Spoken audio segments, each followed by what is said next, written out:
we played quite a few places there. You know where Flanagan's is now. That one comes to mind. Back then it was the Kashba. We played there, and we played at down the street. Flanagan's was called the Cash. I just have this thought that Flanagan's was Flanagan's. Oh, actually, I went to Fairmont with the Flanagan brothers. You know. Did you go with Pat? With no, Pat was younger. I went with Mike. With Mike. I'm friends with him on Facebook, as a matter of fact. He graduated the same year I did. Right. But yeah, this was long. I mean, they were. Cesari's Kashba. It was there forever. It was an NCR bar because all Cesari's Cash. Cesari's, Sisaris. Yeah. Okay. And then I think Steve Kirk bought it. Kirk's. Yeah. Was he on Wayne? Was he on WING? Yeah. I think he bought it for a while. But anyway, yeah, they had bands there. Where else? We played out in Trotwood. I can't remember the name of the little place. We played, that was all clubs by that time. And that was like 74 and 75. Was it just for the fun? Were you making any? I mean, I know it's we were just a getting blast paid to be on stage. Oh, but yeah, I mean, were you making some? Yeah, we were getting paid. Yeah. Yeah. We played at out at the Salem Mall at the Tijuana Lounge. I don't know if you've heard of that place, but it was a nice club there, and you went up the stairs and the band played up there like on a balcony thing. It was in the mall, yes. Mall? Of course, in the Times, it was nicknamed the Marijuana Lounge, but just because it was Tijuana, Right. It wasn't because there was any drug. Well, I'm sure everyone because it sounds drugs. like Tijuana. Yeah, Right. Didn't want to give the place a bad name. Right. So how did Bear Creek start to come together? I found out why Bear Creek was Bear Creek. There was a Bear Creek. Well, two of the brothers lived on Bear Creek Road. Really? Yeah. That's how we came up with the name. Yeah. Okay, so after the married couple left, my brother-in-law and I went out and found another drummer and a guitar player and put together a band. I don't even remember what we called it. We played some clubs down in Miamisburg and stuff, but my brother-in-law and the other guitar player decided they wanted to move to Texas. So we're at like 1976, and I went down to Texas with the idea of I'd move down there too. And I changed my mind. I don't know, something about it I didn't like. I eventually did live down there for a year, and I don't know what I was thinking then either. Came back. I hated it. Yeah. But so then I took a job besides my day job, I took a job as a doorman at a bar in Miamisburg there that had a band every weekend. And I got to talking to people, musicians would come in and stuff. And singer, this one guy, he was been a lead vocalist back in the 60s in a band called Third Generation. He was wanting to get another band together. So he and I scoured for musicians, and we found those brothers, the Jones brothers, drums and guitar and vocals. And we put together, and then we added a guy named Mike Dowden, who recently passed away, on guitar. And that was the original. There were 5 of us in Bear Creek. Well, Mike, after about a year and a half, decided he was the guitarist on our first homegrown album. He decided he wanted to do something different, so he left, and we took on Pat Kierstead, who came from the Star City band, which had just broken up, and they had a pretty good following. And then we played like almost a year like that, and then one night we were playing in Kettering at a club, and I don't know what got into it. Our lead singer, he just walked off stage and left. Really? We had a set left to do, so we did it without him. So there were 4 of us, and we decided, well, he got fed up. I don't know. He had a lot of problems going Yeah. on, personal, but just the way he handled it.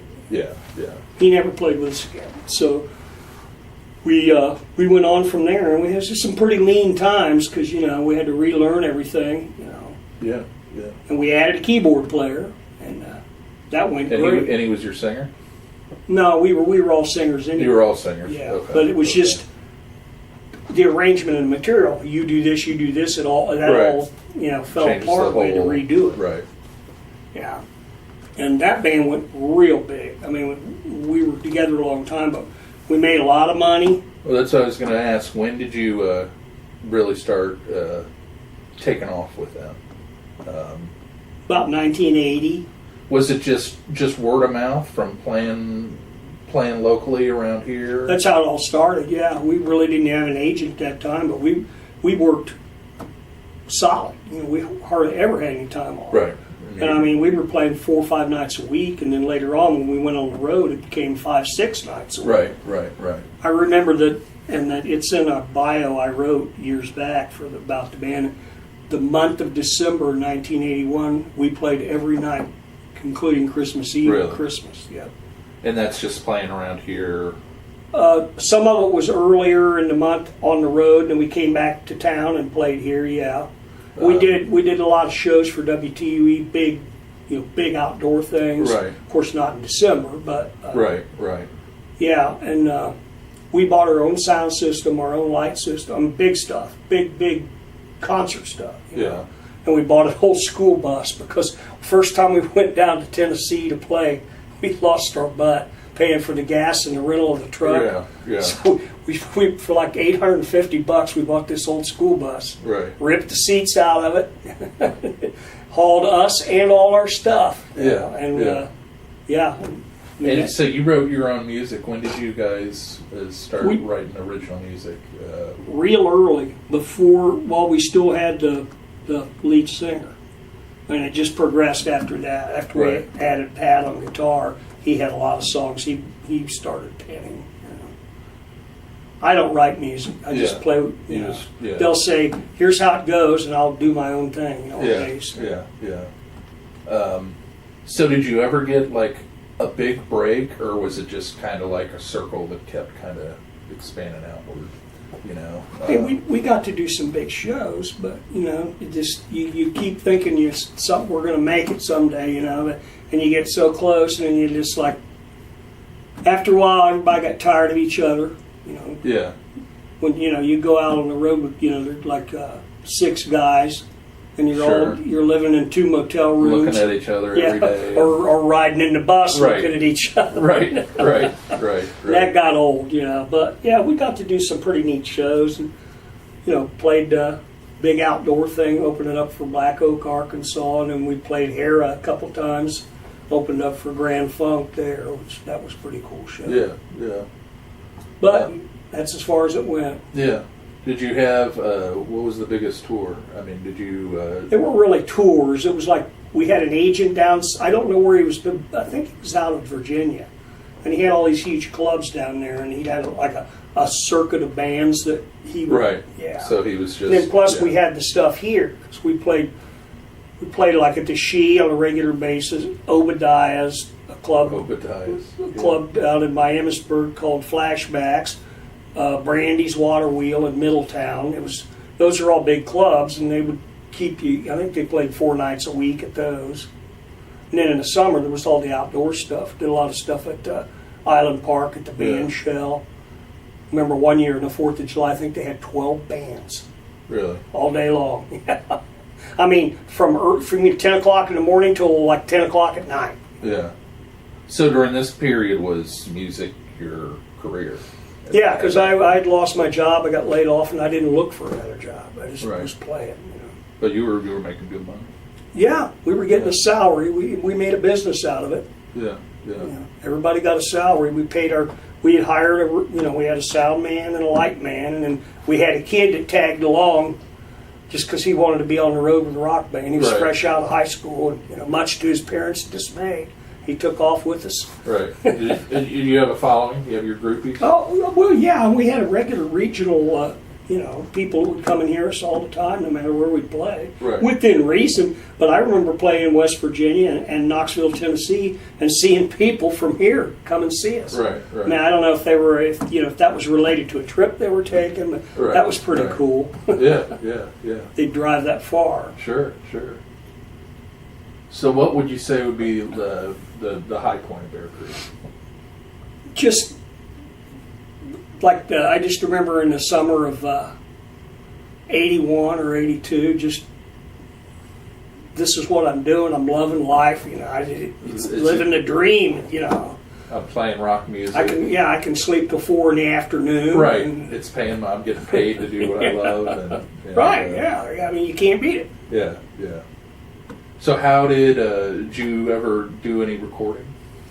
Yeah, but we recorded some songs in Chillicothe at Appalachian Studios, and then we also did here in Dayton at Cyber Technics, up 3rd and Springfield Street. Yeah, you know where I'm talking about. Yeah, yeah. And then we also did something for one of the TV stations here, one of the cable, one of those Dayton stations. It wasn't, like ABC, and they did as a matter of fact, it was in the Barnes building there. They had us set up and play in a room, and then they had a remote, they had cameras, and then they did the audio out of another room there. Really? Yeah. That was aired on TV, but I don't remember when or... Yeah.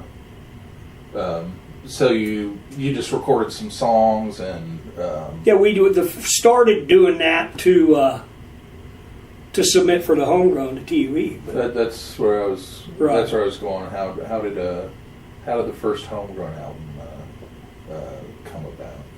We had a song that we had learned and we'd been doing, and it had a good hook to it. And radio station announced that they were going to. EBN had been doing that in Cincinnati for years. They called it Album Project. Of local yeah, artists. They'd been doing it for years. Yeah. So TUE jumped on the wagon and they did it. We submitted the tape, and they liked it, and they took us back in the studio to. And this was what, around 1980 or the first one? Late 79 is when we did 79? the work. It came out in the early 80. Yeah. And you were on Homegrown 1 and 2. Yeah, and then 2 was Pat's song, American Fool. Yeah, Bill was gone by that time, our front singer. Is that your biggest song, probably? Yeah. Yeah. How many of those did they do? They do 3 or 4 of those? 4, I think. 4. And did you ever get any local airplay? Oh, yeah. Now, that was a neat feeling when you're driving... you're driving down far hills and you hear your own group come on the radio. That's yeah. Because I don't ever remember, because I was, born in '68. By the time I really started listening to radio, it was TUE, WVUD, EBN. But yeah, I mean, it was all the big, all the big bands. I don't ever remember hearing much local music being played on TUE. I haven't heard them do it in a long time. It's been Yeah. a couple years since I've heard anything. But yeah, it was still fairly common. They were playing some local music. Right. Yeah. I mean, back in the early days when it was just AM radio, WING, there was I can remember very early on, there was a group called Teddy and the Rough Riders out of Fairborn, I think. They had a song called Money and Gold that WING used to play, which I thought was pretty cool, to be a star and listen to this music, on your own music, on your own radio station.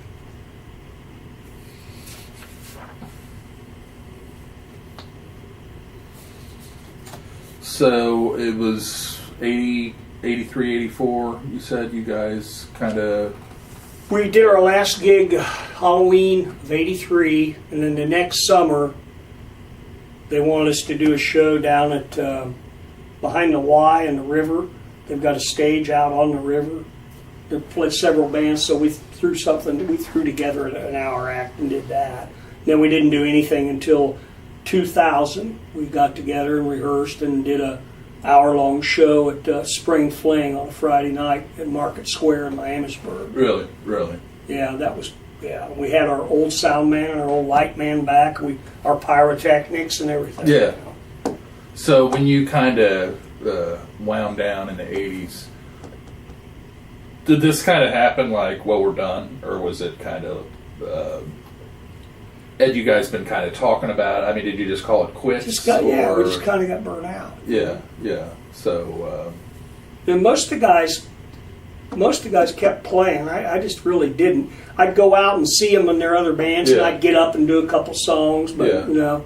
But then I was really concentrating on my work. Yeah, and how old were you? What, 80, 84?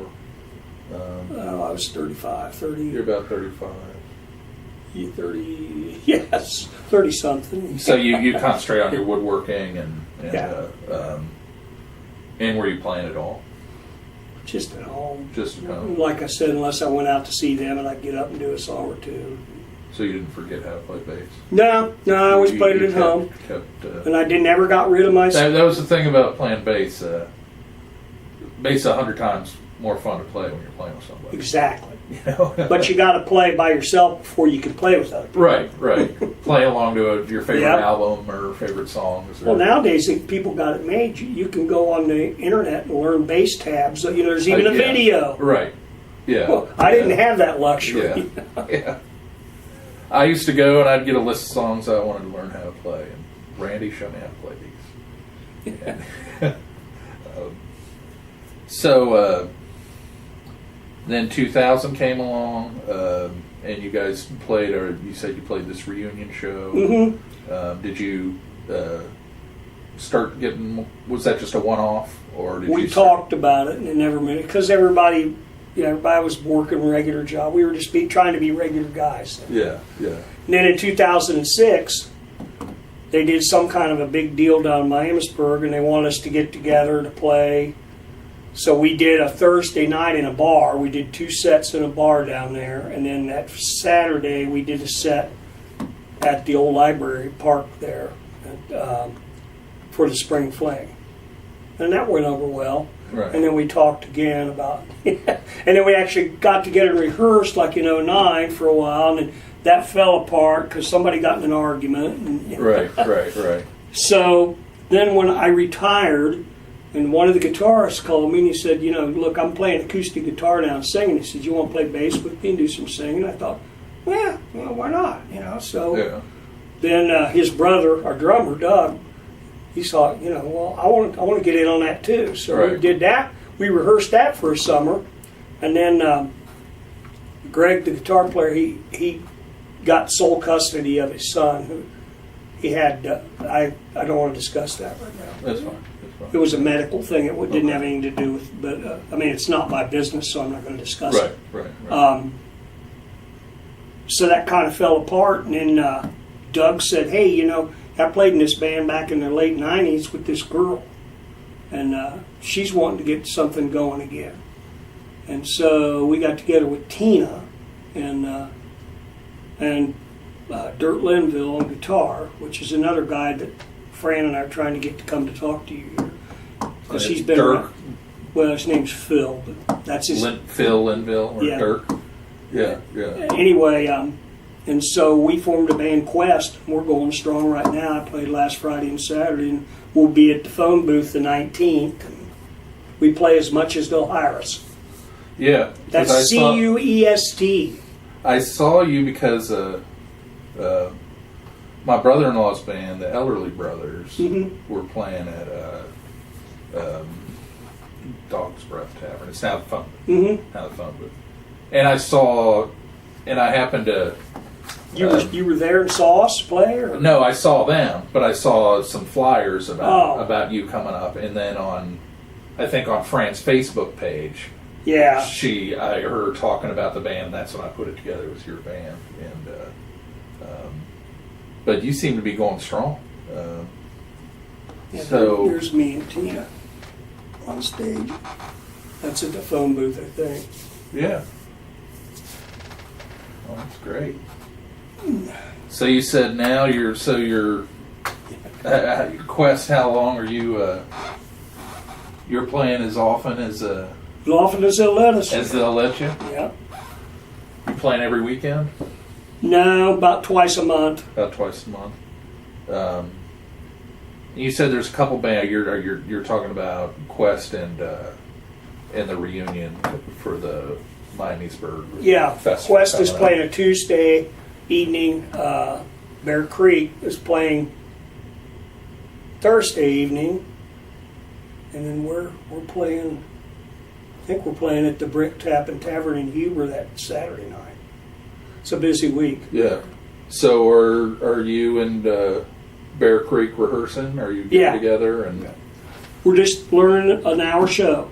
Right. Right. And then Pat wants, let's start doing this regular. And we're already working.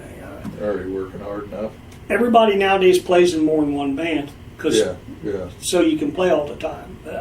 I don't like it. Right. Right. It detracts and it gets in the way. You get a call. Can you play this date? And you call everybody. Well, I'm already playing with the other guys. Yeah. Jim Foreman. I know Jim. Yeah, because he used to be in Elderly Brothers. Oh, really? And I think he was one of the original members. And my sister got remarried and married Don Snap, who's in the Elderly Brothers. And so we've been we'll go up and check them out wherever they're playing. I haven't heard them, but just they play a lot of roots Americana music. They're really good. But there's a core group of them that have been together a long time. But I've noticed the coming and going, and it's like, well, the keyboard player, he'll be with us next Saturday, but the next time he's got to be, and they're all kind of I know, and filling in, and I don't like it, but that's how it is. Yeah. But and I think I was joking with you that they're like, well, we'll play about once a month, but I'm getting tired of carrying that amp around and getting home at 4 a.m. Well, so but yeah, they're playing as often as they want to play. Well, we're not. I want to play more, but. Yeah. And then I had to unload the amp at 3 o'clock in the morning by myself last Sunday morning. How many members you got? 5. 5. Got keys, drums, bass, guitar, and then she sings.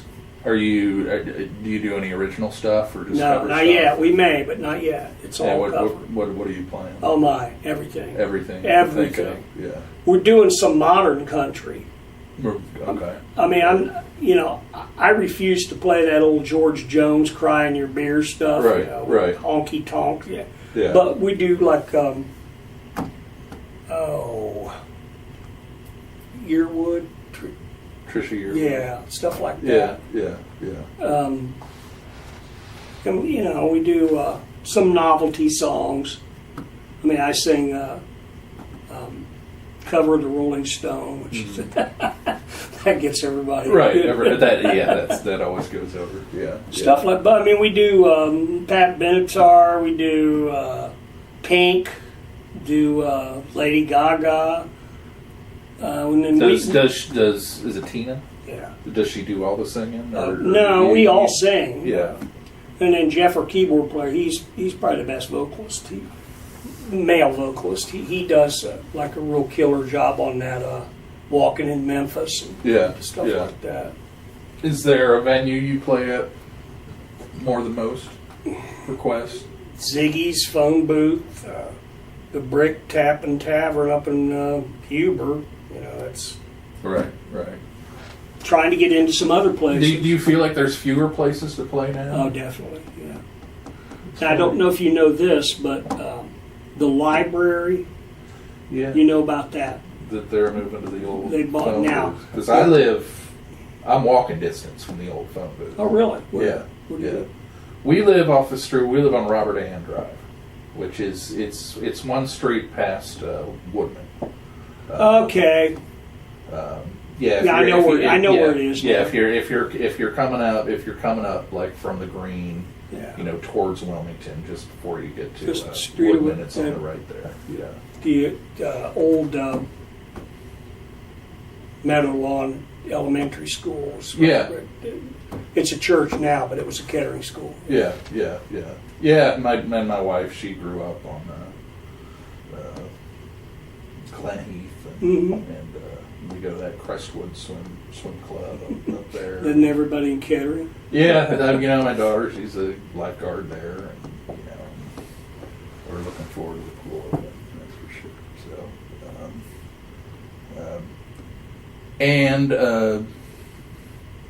I can't let you go without asking you about Right Stock.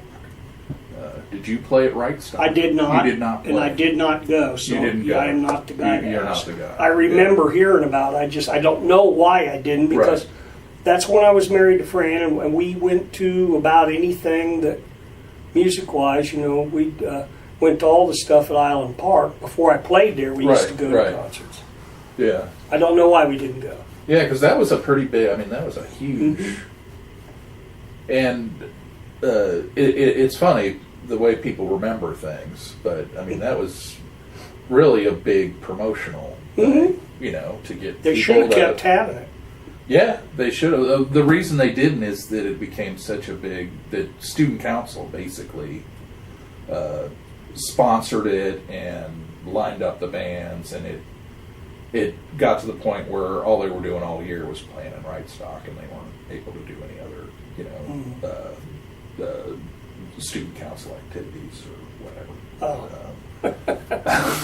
But yeah, originally it was to get people to come out to campus and see the campus and be like, hey, this is kind of a cool place. Maybe this is somewhere I might go, or my kids might go. It was cool. I'm overwhelmed by it now, but Yeah, because you were out here, what, like 60? Allen Hall, Ullman Hall, maybe Fawcett Hall, the Quad. And that was yeah. it. Was the student center even? And then when you went to get a cup of coffee or eat, you went in the basement. I think it was Allen Hall or something. And they had tunnels, Yeah. Yep. And they didn't have. There were no stickers for your car. You just parked. You just parked anywhere. Yeah. They did have some cops to patrol, but nothing right. like nowadays where you have to have a permit. Or there's funny stories out here because they were kind of flying by the seat of their pants a little bit when they first got started. They built the first dorm. There's nothing out here, and all of a sudden you got all these partying, 18-year-olds living in this dorm, and there's nobody out here to controlling. Yeah. So I think it got pretty wild. But it'll never hold a candle to the party at UD. Oh no! That's the legend continues to grow. Down here, they don't burn sofas in the street and turn cars over. No. That was an interesting time here, because they talk about, and like after Kent State and just during the protest area, and the students here were, generally a little older than the students at most colleges. Were basically coming here to go to class and then going back home, and they didn't really know how to protest, and it was kind of an interesting place where the faculty were very young, and then there were these first generation college students, and they were all kind of learning together, with this new university, and it was still kind of taking shape and growing, and it was an interesting time. Is Dr. Jacob Dorn still here? Unfortunately, he passed away just last year.